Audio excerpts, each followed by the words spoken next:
Camille du Gast wasn't the first woman to get behind the wheel of a race car, but she was the first woman to gain international recognition for doing so when she started taking part in Grand Épreuves as early as 1901.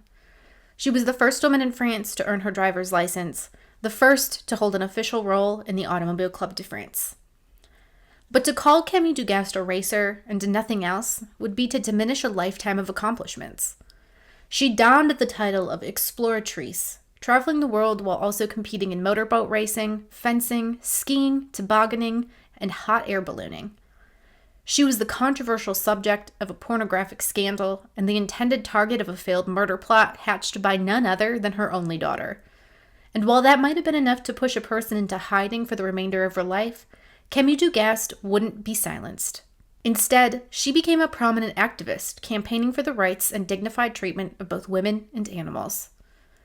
This week on Deadly Passions, Terrible Joys, we are delving into the remarkable life of Camille du Gast and situating her turn-of-the-century accomplishments within the greater context of women in motorsport. Motorsport isn't just about fast cars and daredevil drivers. It's a place where scandals burn hotter than exhaust pipes.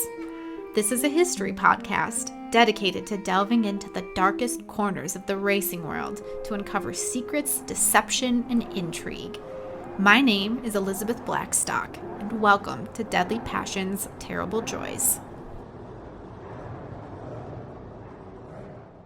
Those blessed enough to live in Paris, France at the end of the 19th century were able to experience an era known as the Belle Époque, which translates to English as the Beautiful Era. Nestled between the conclusion of the Franco-Prussian War in 1871 and the onset of World War I in 1914, this was a period characterized by optimism, peace, innovation, and experimentation within certain regions of Europe. Part of the reason this era is remembered so fondly among historians is thanks to the fact that the Belle Époque exists in stark contrast to the earlier years of the century, where the Napoleonic Wars and the Franco-Prussian War saw drawn-out bloody battles rack the continent as France attempted to exert its influence over all of Europe. It's hard to truly thrive as a nation when your resources are being poured into geopolitical conflicts, and when that period finally came to a close, it was with a sense of relief. The upper classes of Imperial France could finally take advantage of the good life. I say upper classes because there were still huge swaths of the French population living in poverty, which largely discounted them from being able to enjoy the luxury of visiting new landmarks like the Moulin Rouge or reaping the plunder of French colonization. And as has been the case with so many other times of prosperity and peace, the Belle Époque was an era of innovation. Around 1870, we started to see the Second Industrial Revolution. Whole industries were transformed by the implementation of mechanized labor, which allowed for greater production and a surge in profits for the owners of those businesses. This is around the time we start to see annual fashion trends popping up. Machines allowed for the rapid creation of clothing items, which could be produced in greater numbers and sold at lower prices. That allowed for the formation of a robust fashion industry where designers and clothing companies could constantly tweak their designs, where magazines and newspapers could report on those evolutions, and where a whole market began to convince French folks to toss out their old threads for something far more fashionable. Another prominent innovation of the time? The automobile. It started with a desire to improve the horse carriage. These eras of prosperity are generally characterized by a great amount of free time, since people, again particularly those in the upper classes, no longer have to spend every waking moment of their day just trying to survive. They have the ability to look at their surroundings and take stock of what needs improvement. Carriages were a big one. Whether you were an upper-class elite or a peasant in the country, there was a good chance you had some kind of wheeled buggy that you could hitch to your horse in order to travel. But that wasn't really a very comfortable form of transportation. Basic carriages were made of wood, while newer and more expensive models could be crafted from metal, but both did result in a tough ride. So with some time on their hands, Belle Époque tinkerers looked at improving their carriages. They started by experimenting with suspension, finding ways to improve the quality of the ride. They began to look at the materials they were using to find ones that were lighter, stronger, and cheaper. They even had time to solve one of the seemingly inflexible irritations of the carriage, that it could be one hell of a noisy affair. Before long, horse-drawn carriages were as beautiful and refined as they were functional. And if you're already toying around with carriage design, you're probably going to keep thinking about the ways you can refine this product. Once you've crafted your ideal carriage, you can step back and ask yourself, what else needs improving? And my goodness, wouldn't it be nice if you didn't have to hitch this carriage up to a horse? For those of us who have only lived in the era of the automobile, I think it can be extremely difficult to understand the sheer level of industry, infrastructure, and labor required to use horses as transportation. On your own property, you needed somewhere for your horses to live, and you needed to feed them and care for them and muck their stalls and keep them healthy. If you were wealthy, you probably had someone who did that work for you, but that didn't mean your life was horse-free. Horses were required at every level of the supply chain for every kind of industry, and that's not even taking into consideration all the land needed to breed and feed them. In 1900, it was estimated that there were between 3 and 3.5 million horses in America's cities. We're not talking about all of America. We're talking about its cities. I truly don't think we can fathom the amount of poop on the road, or the number of people required to shovel and maintain that poop. By the 1890s, cities across the world had whole workforces employed to scoop up horse dung, but it was still an impossible task to actually keep up with the demand. On dry days, the dung turned to dust and blew in people's faces. On wet days, it turned into a sludge covering the streets. In Paris alone, there were 3,500 men and women trying in vain to keep the streets clean, and the costs of hiring and employing those poop scoopers tended to skyrocket during times of plague and pestilence, as doctors and scientists at the time firmly believed that even the smell of dung alone could cause widespread illness. It should come as no surprise, then, that tinkerers and thinkers were looking for a different way of approaching transportation. Trains and boats were powered by steam and coal, which may not have been wholly clean options, but were at least far less smelly than their equine travel counterparts. There had to be some new way of making carriages move of their own accord, something that didn't require heaping piles of excrement. In Germany, Gottlieb Daimler and Wilhelm Maybach invented a small combustion engine that they first outfitted to a two-wheeled machine similar to a bicycle in 1885. Not long after, they stuck that engine onto a coach and then in a boat to prove its versatility. Carl Benz was doing the same thing around the same time, and he received the first patent for a motor car in 1886. These self-propelled machines caught the attention of, well, just about everyone with an inventive bent, and manufacturing firms like Peugeot, which at that time built everything from bicycles to crinoline dresses to steel saws, were quick to try their own hand at constructing their own take on cars. Meanwhile, other firms were thinking of manufacturing smaller single-person vehicles, which gave rise to scooters and mopeds, while Michelin started to manufacture pneumatic tires. Newspapers and magazines reveled in these new inventions, and as a result, one of the easiest ways to garner publicity for your automobiles was to compete in an early racing event. As we've touched on in previous episodes of Deadly Passions, Terrible Joys, these events were usually organized by newspapers, and the whole goal being to traverse from one city to the next as quickly as possible.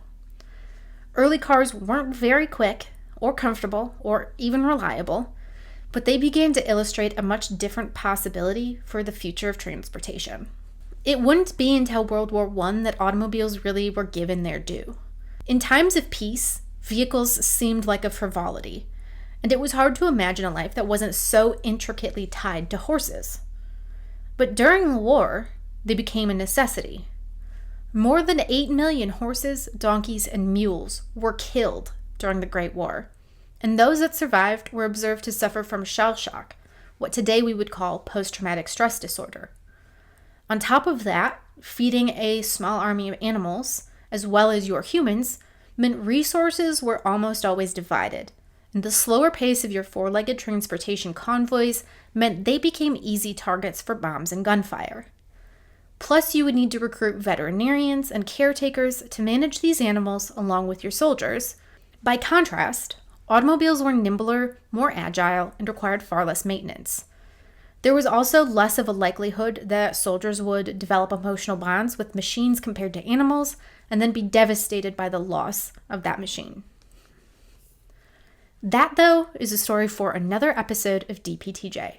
I want to keep us firmly in that Belle Epoque era within the magic of the early automobile, because this brings me to one of my favorite things about those early periods of innovation. A lot of these new inventions didn't have associated rules or cultural norms just yet. When we consider the automobile, for example, there was no early consensus on how these cars should be powered. There wasn't much creativity in design yet, because these cars still look largely like horse carriages, but there was no one to say how those cars should achieve propulsion. Combustion engines did exist, but so did steam-powered vehicles and coal and electric cars. It also meant that there were no formal rules on the kind of people that were allowed to or encouraged to drive cars, other than the wealthy, obviously. Motoring would go on to become associated with men, but in these earliest years, a wealthy, audacious woman was just as expected behind the wheel as her male counterpart. And women's early experiences with the automobile are exactly what we're going to talk about next.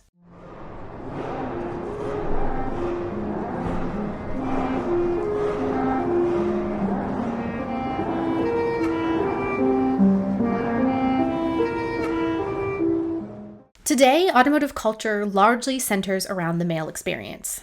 We think of cars as a masculine endeavor, with racing in particular still causing us to ask if we will ever see a successful woman in a sport like Formula One. But back when cars were first introduced to the world, those modern cultural assumptions hadn't been forged yet. Jessica A. Brockmole, author of Pink Cars and Pocketbooks, How American Women Bought Their Way into the Driver's Seat, argues that the evolving ideas of women in the new spheres that they were beginning to occupy meant they weren't excluded from early automotive marketing. Newspapers and magazines advertised to both women and men, and when women were shown, she was in the vein of the Gibson girl or the new woman. The Gibson girl started life as an artistic representation of the feminine ideal of the late 19th century, though it came to evolve into a kind of overarching lifestyle. Gibson girls were still quite thin and frail, though there was a new emphasis on their buxomness, without being vulgar. Most notably, though, a Gibson girl was intelligent, perhaps even going to college in hopes of having a career. And she was also fit. This was the woman who firmly adopted the bicycle as a means of both transportation and of physical exercise, who could stand on her own 2 feet, but who was ultimately still expected to defer to a husband while she was still in her prime. The new woman was similar. Affluent but sensitive women who were independent and who could exert a certain amount of control over her own life. The new woman archetype helped forge the suffragette movement that garnered women the right to vote, and she was often portrayed as riding a bicycle. Bikes were relatively affordable inventions that allowed women to gain greater access to the public sphere, a sphere that had largely been dominated by men. The automobile was just a self-propelled extension of the freedom afforded by the bicycle.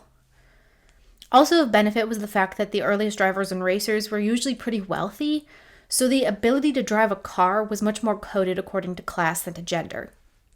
Camille du Gast, the subject of today's episode, was one such woman. She had enough money to effectively buy her legitimacy as a motorist. It was still a little bit of a surprise to see a woman driver, but when you considered the wealth necessary to buy certain automobiles, it was more shocking that a woman had amassed all that money than it was that she was driving a car. In America, you could expect to buy a new car for around $1,000, but this was an era where your annual salary was probably somewhere closer to $500 a year. If you were spending that kind of cash, well, it was unlikely anyone was going to discourage you from doing so just because you were wearing a skirt. That being said, there were a lot of factors that made it challenging for women to easily integrate into the automotive world. And first and foremost was the fashion of the era, which was characterized by voluminous skirts, puffy sleeves, tight waists, and veiled hats, all of which were at risk of being soiled or of simply not fitting into the early open-air motor cars. If you've ever seen a bride in a ball gown try to squish into a car after her wedding, you'll get a sense of the chaos that comes along with lugging around several pounds of skirts and clothing. There was also the fact that these early automobiles, particularly combustion engine vehicles, were extremely physical to drive. Early gas-powered cars needed to be cranked by hand to start, and you needed to really put some elbow grease into it to make sure you got the engine running all on its own. It sounds simple, but it was really strenuous work, and there was always a danger that the crank could kick back and harm the person cranking it. You'd often have to pull a throttle lever at the right time to fire it up, and if you got all that right, then you'd be set to hit the road. But again, this was only the start, because those early cars were often controlled by tillers. This was basically just a big stick or a handle that you used to steer.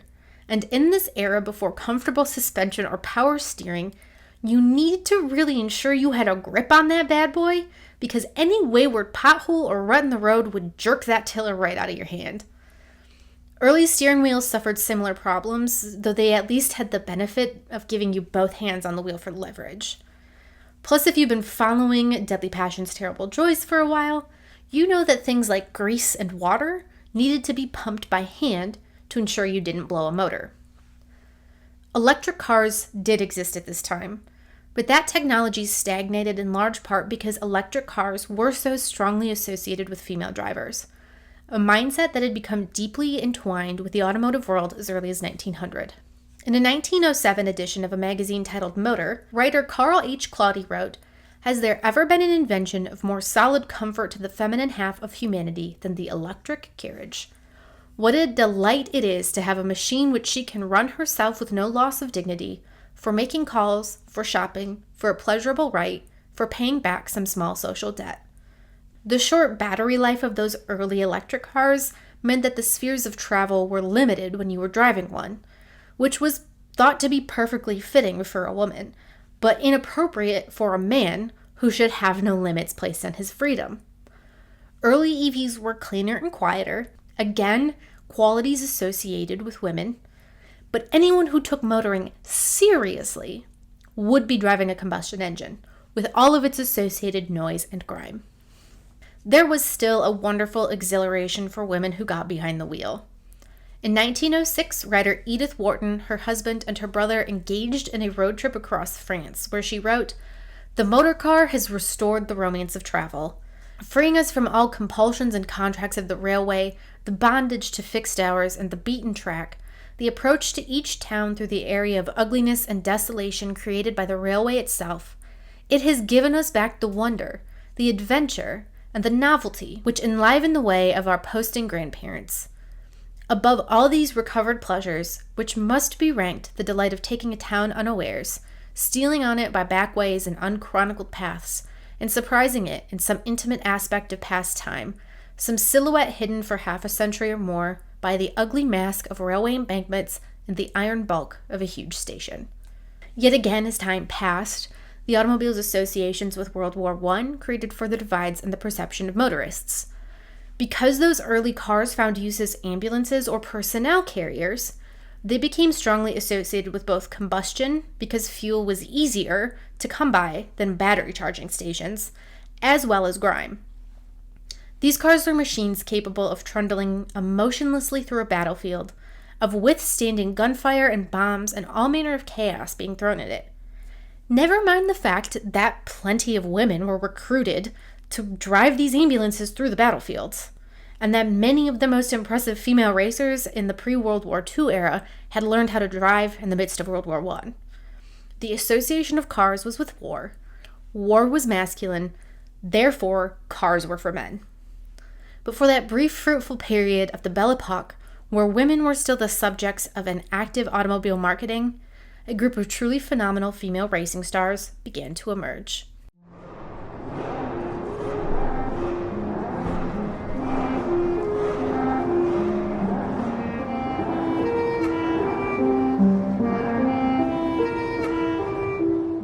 Her full name was Marie Marthe Camille du Gast, and she was the youngest of her three siblings, born on May 30th, 1868.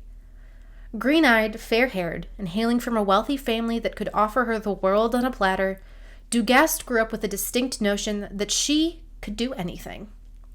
By all accounts, her earliest years saw her adopt the guise of a garçon manqué, a tomboy.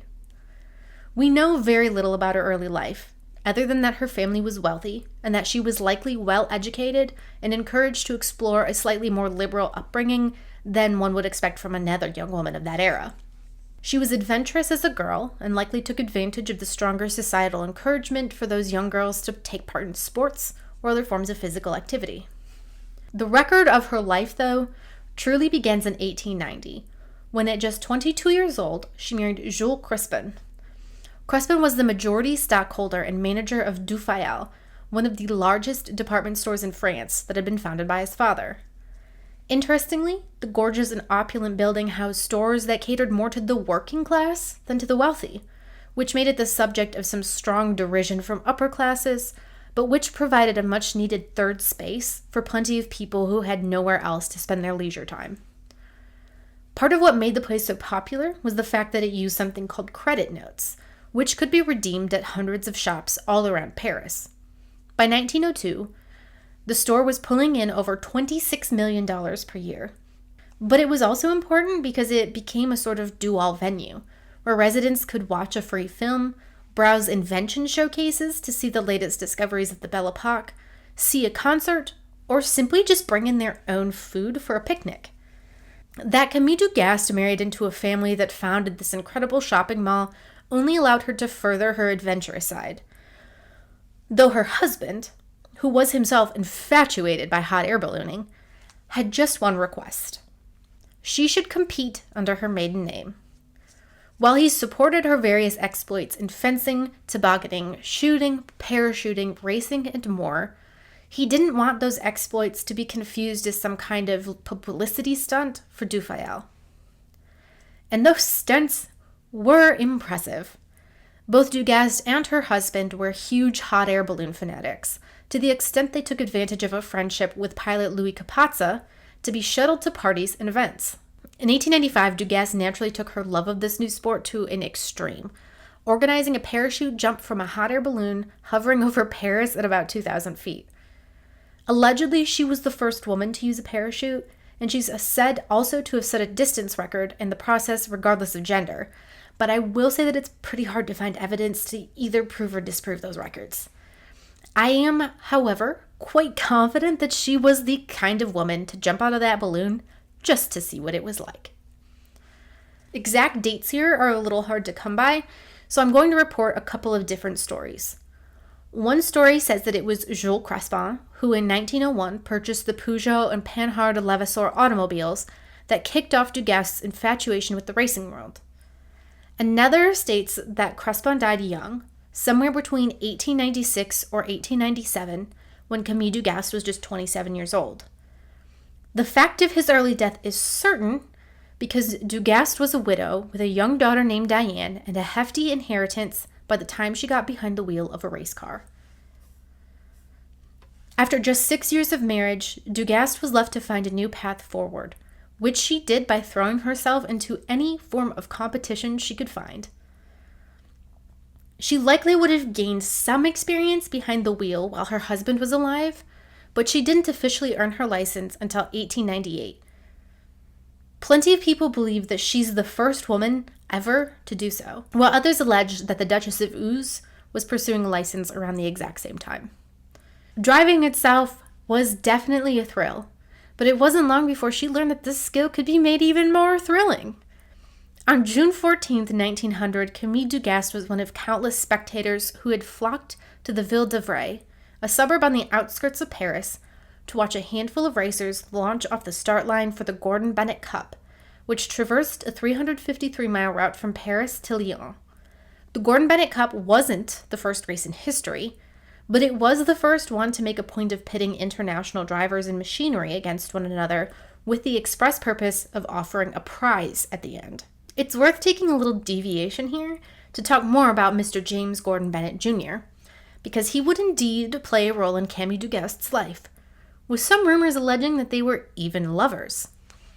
Bennett was born in New York City in 1841, inheriting the New York Herald publishing empire from his father. With plenty of money to his name and a keen interest in sport, he's credited with hosting the first polo match and the first tennis match in the United States, and he also won the first transoceanic yacht race in all of history. That interest in yachts naturally led itself to an interest in automobiles, and Bennett was well situated to witness the rapid growth of that technology in Europe because he'd moved to Paris in 1887. He saw the various ways these early vehicles were evolving all around Europe, and ever the audacious sportsman himself, He wanted to be the man to inject a little organized competition into a rapidly growing field. City-to-city racing did already exist, but largely for exhibition purposes. Those early events were generally sponsored by newspapers, which intended to document the event as a way to sell papers. But it was Bennett who added in a layer of national pride, as well as competition for the sake of a prize at the end, and the accolades that came with winning a race with a very important name. Such as, for example, the Gordon Bennett Cup. Was it this added layer of competition for its own sake that appealed to the experience-hungry Camille du Gast? Or did her decision to start actively competing stem from her friendship with Bennett, who would have almost inevitably been encouraging her to race her own cars? We don't really know, but just over a year later, on June 27, 1901, Camille du Gast launched from the start line of her first motor race, the Paris-Berlin Trail, behind the wheel of her 20-horsepower Panhard Levasseur that was designed for sedate cruises, not high-speed competition. The race distance totaled 686 miles, though that total distance was divided into 3 stages over the course of 3 days.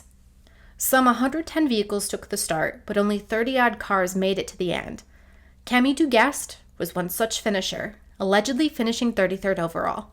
This is again a little bit of a deviation, but I want to quote from the Scientific American here, a publication that covered the event as it transpired in 1901.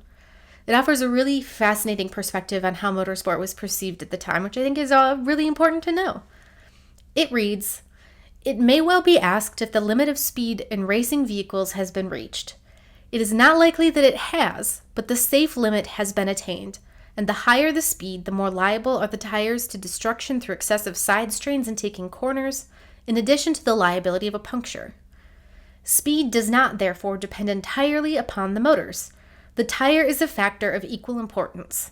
It is almost impossible for even a trained chauffeur to carry on such sustained high speeds for days without physical collapse, the nervous strain being intense. Many of the French drivers in the recent race are still suffering from the results of the sport. The race, however, is intended to further the automobile movement all over the world by creating a great interest in it among the public, so that even though the technical lessons of the recent contest may not be very great, the net result must be gratifying."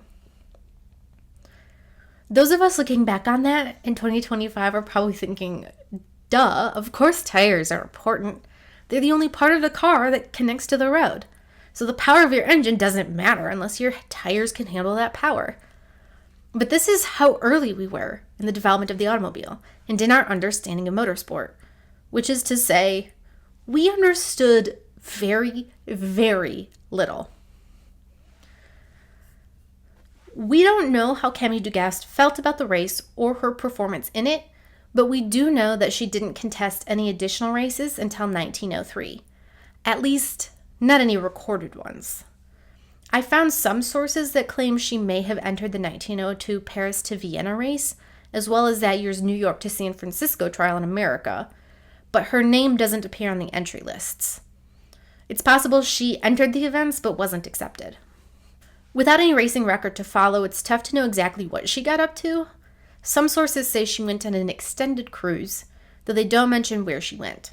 But we do know that she spent a strong part of the year in court, clearing her name from its association with a vaguely pornographic scandal. The drama centered around a photo from 1885 titled La Femme à Masque. This image depicted the body of a woman who was completely naked aside from a domino mask covering her face and a piece of cloth loosely hanging from her fingers in front of her thigh. The identity of this woman in the photo wasn't publicly disclosed in 1902, but somehow it transpired that members of du Gast's family accused her of being the model in question. Du Gast sounds to have already been involved in some court proceedings with her father and brother when their lawyer, Maître Barbeau, brought copies of La Femme à Masque into the courtroom to be distributed among the people there. He stated that he understood Camille du Gast was the model in question, and the accusation was salacious enough to send the rumor mill into a tizzy. Du Gast claimed that in fact she wasn't the model in question, and she sued Barbeau to clear her name. In her defense testified the original photographer, Henri Gervais, as well as the model in the image, a woman named Marie Renard. Despite having the photo's two key participants speaking on her behalf, the court alleged that du Gast didn't actually have a case here, and the whole affair was dismissed. According to a newspaper report of all this coming from Australia, it was, quote, forbidden to report libel or defamation proceedings, so the case had to be taken in a general way. But we weren't done. Oh no. When Barbeau strutted from the court, he found two men waiting for him. One, a Monsieur de Marcilly, alongside the Prince de Sagan, who's one of du Gast's many suitors. It was the prince who accused Barbeau of being an insulter of women, and he doubled down on his claim by either punching or slapping Barbeau. Again, the reports differ here. Now that was an offense worthy of a court case, and the prince was fined 500 francs despite nevertheless claiming that he acted in good faith. The whole scandal eventually slipped from the newspapers without much of a satisfying conclusion for du Gast, aside from perhaps a more public recognition that she wasn't the woman in the photo. For her, though, there were greater goals on the horizon. Camille du Gast had entered the 1903 Paris to Madrid race behind the wheel of a 30-horsepower Dietrich. Scheduled for May, the Paris-Madrid had been touch and go for months. The French government had grown hesitant about allowing races to take place on public roads, and after the 1901 Paris to Berlin event, France stated that no other races would be authorized. Baron de Zuylen, who was president of the Automobile Club de France at the time, argued that the roads were public and that many local towns were actually quite interested in the idea of a race passing through their area. On top of all that came the pressure from French automakers. How were they exactly meant to sell and promote their cars if they never had a chance to exhibit them at full speed on public roads? The ACF had started taking applications for this race on January 15th, but it wasn't until the 17th of February that the French government actually gave the whole affair the seal of approval. Over the span of 10 days, over 1 million drivers applied for the race, paying anywhere from 50 to 400 francs to be allowed a shot at entering. When the cars gathered in the early morning hours of Sunday, May 24th to depart from the Versailles Gardens, 224 machines actually appeared. While that isn't quite 1 million participants, that is still a frankly astonishing number of competitors, and the hype for the event had been building for weeks. Naturally, Camille du Gast was determined to participate, and the presence of a woman on this 812-mile route meant she was a media darling. Ahead of the race, du Gast spoke to an American racing correspondent saying, "I am already in training for the Paris-Madrid race. One has to get ready for an automobile race just as a jockey does for a horse race. There is not much time, for the start will take place on May 24th. I shall have to be out early, for my turn comes at 4 o'clock in the morning. I look forward with intense pleasure to crossing the Pyrenees and hope to experience the thrill of my life. My machine will be one of 100 horsepower.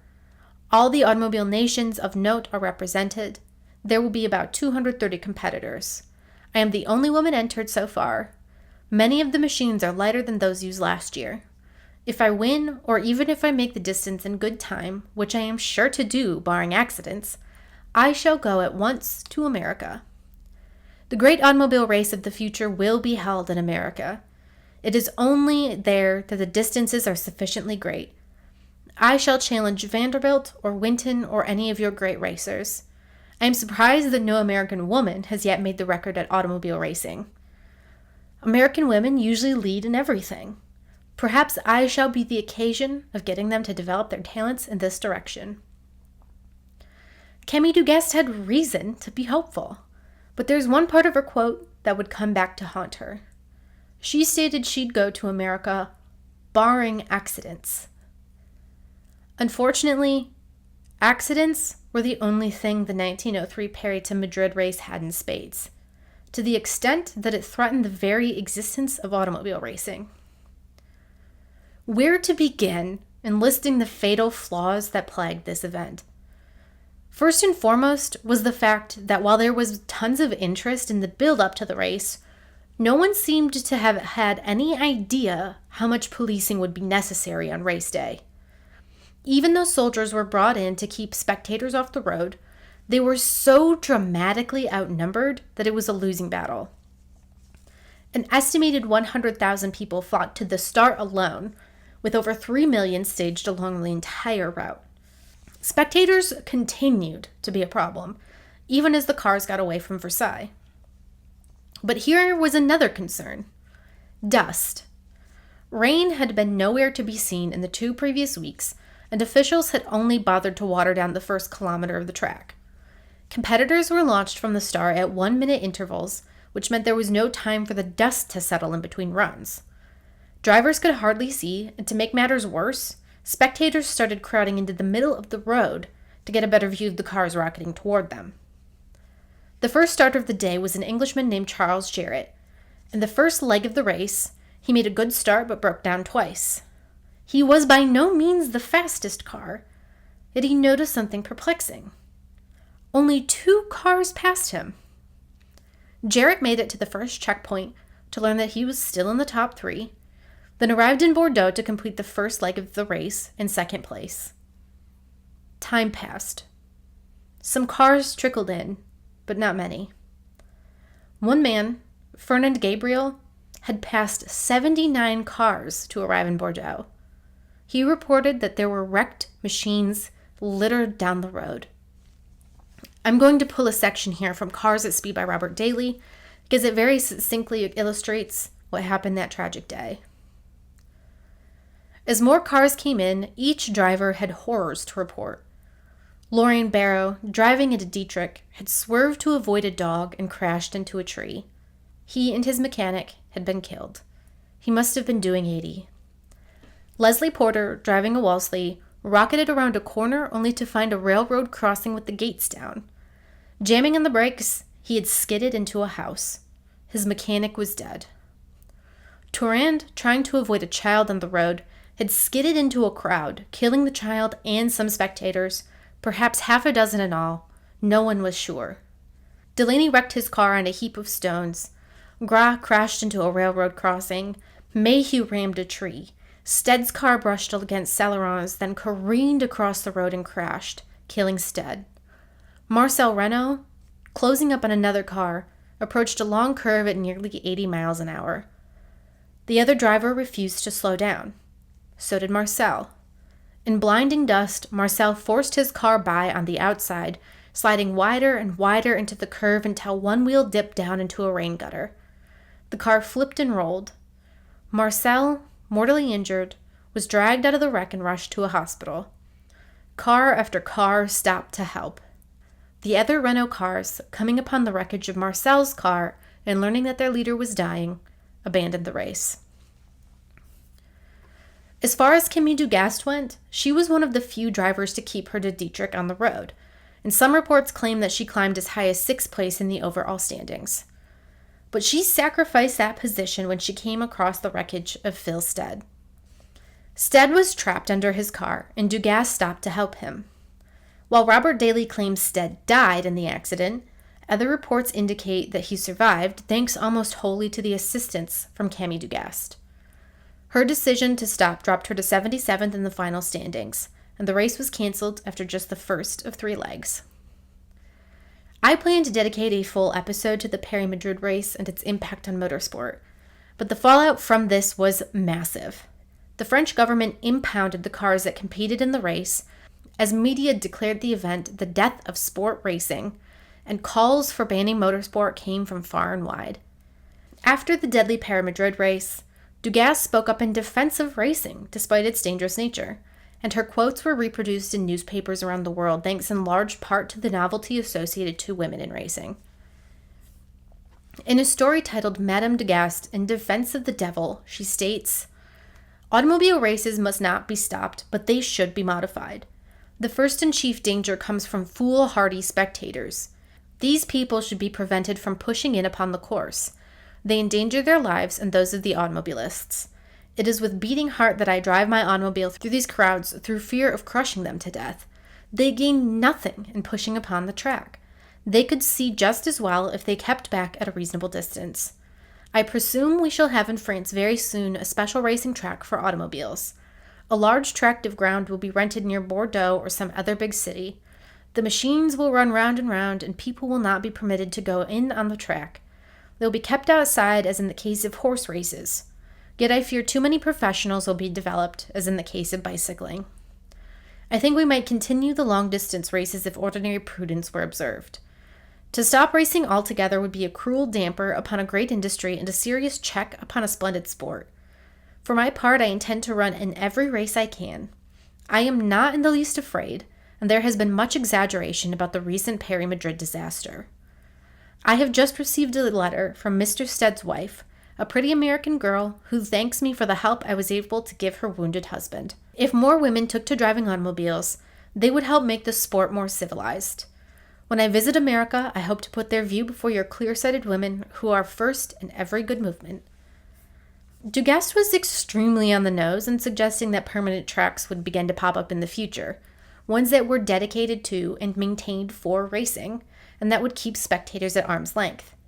She was smart to point out the letter she got from the wife of the driver she assisted, and to highlight the fact that that woman, for all of her grief, seemed to understand there would be no stopping anyone from racing. She was simply pleased that someone had stopped for a moment to take care of an injured person. Nevertheless, the public backlash was so great that after the event, it had an immediate impact. Women were banned from racing by the ACF. It seems so shocking that the response to the deaths of what were predominantly male competitors was to ban women from motorsport. While the Paris-Madrid event quickly became a disaster, the issues had nothing to do with women drivers. There just wasn't enough infrastructure to manage the race, and it seemed as if those early spectators were unaware of just how dangerous a high-speed racing machine was.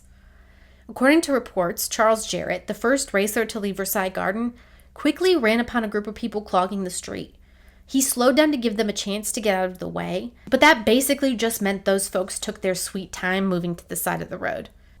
Add on to that the thick clouds of dust obscuring everyone's vision, and you had a recipe for disaster that had nothing to do with women behind the wheel. But it seems like race organizers were at an impasse. They had to do something. But it was clear that outright banning motorsport as a discipline would be impossible. Over 200 people had entered the Paris-Madrid race boasting all kinds of burgeoning automotive technologies, and it was taken for granted that the best way to hone this machinery was an active competition. The writing was on the wall, predicting the rapid arrival of a horseless age, and if the ACF banned motorsport, then it was extremely likely that good racers would simply defect to Germany or Italy to continue competition. As a result, women were banned, with the ACF citing feminine nervousness as their reason. So there was some kind of solution to the problem, even if it wasn't a solution at all. We don't know how Camille du Gast felt about the ban, though it did dramatically change the course of her career. She had already impressed the Benz factory team to the point that it offered her a seat in a works car, but the offer fell through when it was clear she would no longer be legally allowed to race. Instead, she took advantage of her influence and joined the Automobile Club de France as the first and only female official, even though racing was out of her grasp. What next? What could satiate her desire for competition? Du Gast turned to an older form of technology that had gained a boost in performance thanks to the evolving technologies brought on by the four-wheel revolution. Camille du Gast went boat racing.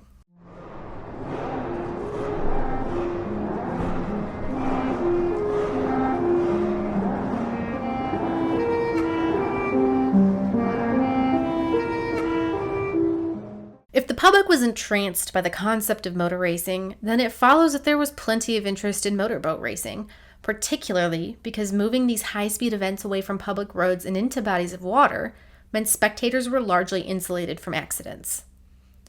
Her first boat was named the Duroc, and Camille du Gast cut a striking figure at the helm with her full-length leather coats cinched tightly by bustiers, topped off with fashionable hats, gloves, and veils. Her first jaunts took her racing down the Seine in Paris before she headed to Monaco in 1905 to enjoy her first full season of nautical racing. It was in May of 1905 that she accomplished a frankly shocking feat. Parisian newspaper Le Matin had organized a trans-Mediterranean race from Algiers to Toulon, and Camille du Gast was so determined to win this event that she commissioned the construction of her very own boat, named the Camille, that featured a 43-foot steel hull and a 90-horsepower engine.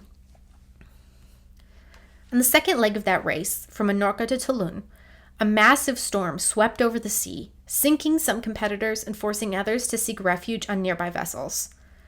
Even the mighty Camille sank, but because she and her crew had made it the furthest into the event before doing so, she was declared the winner. The press dubbed her the Valkyrie of motorsports, the Amazon, and Gordon Bennett dubbed her the greatest sportswoman of all time. We don't really know how du Gast felt about her victory or her place within the growing boating scene, but it sounds like she had already gotten her fill because between 1905 and 1912, she instead financed and led 5 scientific expeditions to Morocco, where she wrote reports on agriculture and the lifestyle she witnessed there. There was definitely a colonialist attitude in her reports, where she expressed a desire to buy agricultural land to teach the Moors how to better cultivate it, but she seemed to display enough respect for the people she met that they treated her well, and she significantly helped mend political relationships between France and Morocco, while also negotiating better access to modern medicine for smaller tribes. All the while, during her stints at home in Paris, she could be found hosting piano concerts or singing opera, heading off to Sweden or Norway to climb mountains, and competitively riding her horses. But in 1910, Camille du Gast's life faced a shocking upheaval. Her daughter allegedly attempted to have Camille du Gast murdered. In Fast Ladies, Female Racing Drivers 1888 to 1970, Jean-François Bouzanquet writes, "It was her daughter who put an end to this adventurous life. A jealous and mercenary individual, she had been trying for a long time to extort money from her famous mother. By the skin of her teeth, Camille escaped an assassination attempt instigated by her daughter's ruffian friends at her home in the middle of the night. She confronted them, and they turned tail and fled. Faced with a daughter who had deceived her, nothing was ever the same for Camille after that, and from that point until her death on Paris on April 1942, she devoted herself to her beloved animals." Bouzanquet is perhaps a bit melodramatic about du Gast's retreat from public life here. It's definitely true that her daughter's murder plot changed something, encouraging this once adventurous woman to retreat into a much quieter life, but that's not to say she disappeared entirely. Instead, she just devoted herself to charity work, particularly as it pertained to animal welfare. During the First World War, she established La Reconstitution du Foyer, a charity that provided furniture and household items to people living in towns that had been devastated by battle. She founded a clinic dedicated to caring for pregnant women and new mothers, and created a relief and unemployment fund to battle against the ongoing post-war depression. Throughout the 1920s, she continued her activism, serving as the chair of the French Society for the Protection of Animals until her death, and helping to enlarge and modernize animal shelters throughout France. She was elected president of the SPA by the end of the decade, the first woman to serve in that role, and one of 11 women serving in the 36-seat board.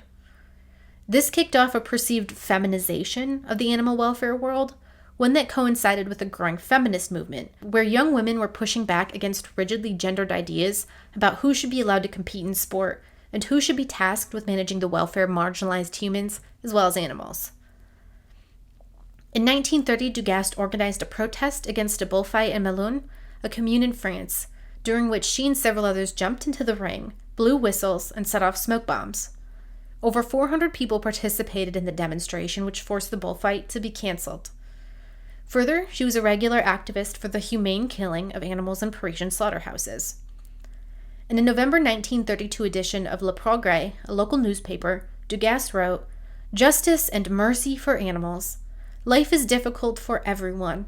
Animals have their share of suffering and they cannot complain. It is up to the hearts of the elite, to the charitable souls, to turn to them and relieve them." Much of her charitable work seems to have come to an end near the middle of the 1930s, when she fell off the map. We don't know much about her later years, aside from the fact that she died in her Parisian home on April 24, 1942. Her cause of death is unknown, but she is interred at the Père Lachaise Cemetery in the Crespin du Gast family tomb.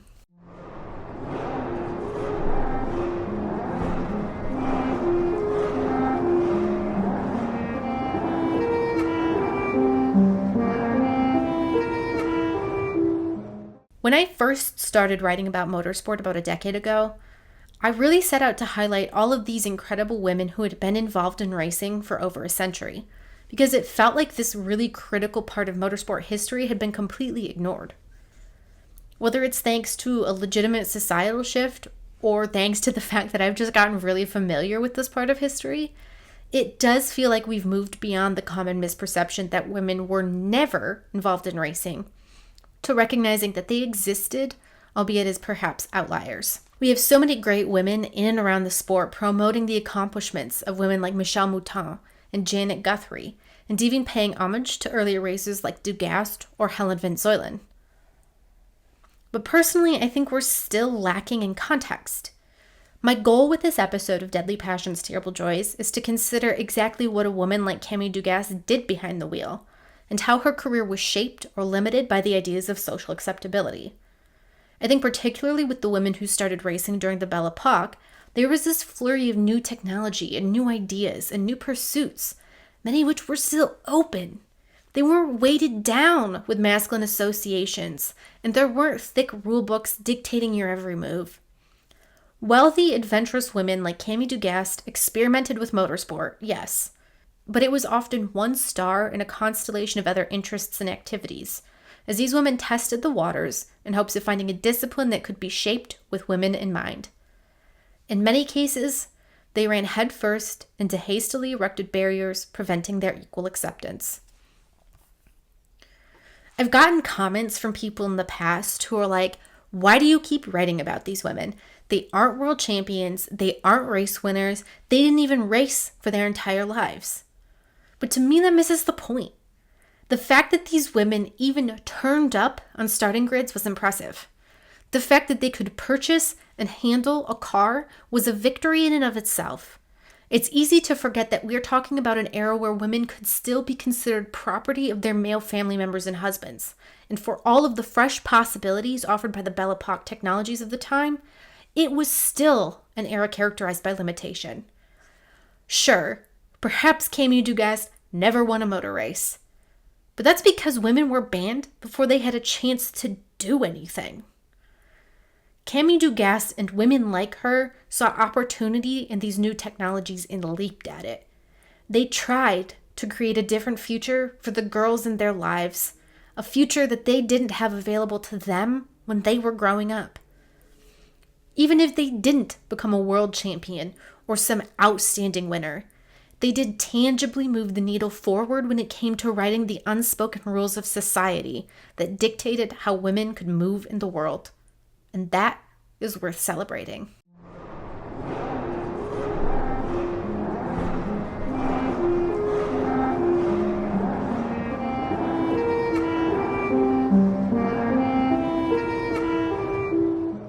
Thank you so much for tuning into this episode of Deadly Passions, Terrible Joys.